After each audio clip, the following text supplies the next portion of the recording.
Hi guys, it's Stephanie from Cake Nation, and in today's tutorial I'm going to show you how to create a wooden floor effect on a cake board. So I've got two browns. I've got a fairly dark brown and then a lighter brown, and you want to roll them into some sausage shapes. So I'm going to leave the dark brown roll in the middle and then use the two lighter shades on either side. Squish those together and then twist and roll, and then fold it over and roll out again and then twist again.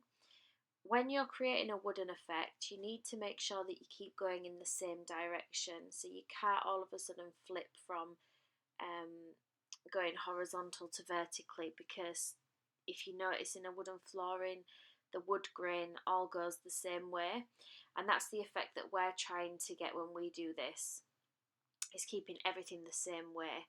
And you can squeeze them together just to make sure that they are actually sticking together, but you mustn't change direction when you're trying to create this effect. Now, as you can see, the colours are starting to come together a little bit and they're starting to blend as well. We don't want to mix this until they're fully blended, because you're just going to be left with one shade of brown. But we don't want to stop when the lines between each colour are really defined, because otherwise you're not going to get sort of a proper wooden effect. Once you're happy that it's mixed together, you then can start rolling. As you can see, all my wood grain is the same way now. Now, once I've rolled out some of this, I'm going to check my size of the board just so that I can see where I need to trim some off. Now, when you're rolling, you need to continue to roll in the same way. So as you can see, my fondant that I have on the table is not wide enough to fit on the board. So I'm going to chop some off the top and chop some off the bottom, and then pop those at the side of the fondant that's already there, keeping the lines going the same way.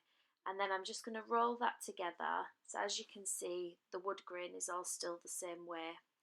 I'll then place that over the board and continue to roll just so that you can't see the board anymore.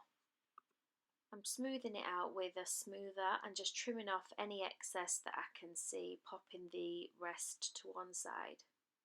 I'm going to give it another smooth over and just roll it again, just to make sure I've got all the lines out and every bit of the board is then covered. So I'm just trimming off again any excess that I can see, and then we want to create some lines within the board that would obviously create the slats of the wood coming together.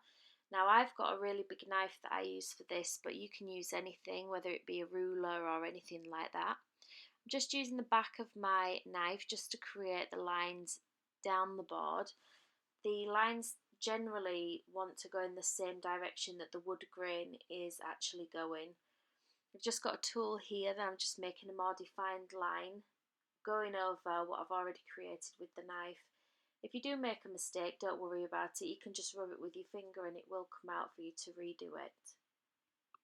After I've done that, I'm just going to flip the board over, and then I'm going to create some lines to go across just to make it look like the wood is actually slitted together. So as you can see, I'm just using the back of my knife here just to roughly mark those out. Once I've done that, I'm going to re-go over that with my tool just to make sure it's a bit more defined. Once I have actually done that, I'm then going to put some dots near the lines just so that it looks like it's been put together.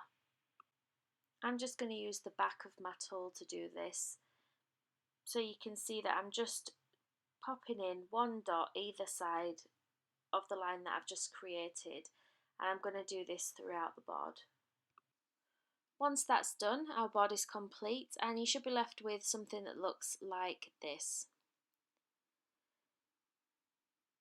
That's it for this tutorial today. If you've liked this tutorial, please feel free to check out my others and hit the subscribe button below. If there's anything else that you would like to see that I currently don't have, if you comment below and I'll put together a tutorial for you. Thank you.